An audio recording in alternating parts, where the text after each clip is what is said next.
বাংলাদেশের লুঙ্গি পরা মানুষ যুদ্ধ করে নাই? বাংলাদেশের ছিঁড়া গেঞ্জি পরা মানুষ যুদ্ধ করে নাই? বাংলাদেশের অনাহারী কাঙালি মানুষ যুদ্ধ করে নাই? তাহলে এই মানুষগুলোর কষ্টের ফসল মুক্তিযুদ্ধ। মেট্রো রেলের টিকিট থেকে শহীদ মিনার, জাতীয় সংসদ এবং স্মৃতিসৌধের ছবি তুলে দেওয়া হয়েছে। এটা কেমন সিদ্ধান্ত?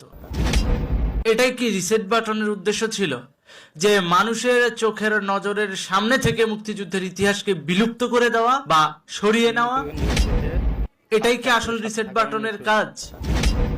আমি ইউনূস সরকারের কাছে জানতে চাই যে আসলে আপনারা কত ডলারে এই দেশটা বিক্রি করছেন বলেন তো?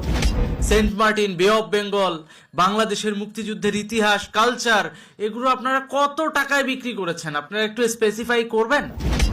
নাকি বাংলাদেশের জনগণ আবার রাস্তায় নেমে এসে আপনাদের কাছ থেকে সেই হিসাব বের করে নিবে? কোনটা? আজকে আমি খুব হতবাক হয়েছি যখন দেখছি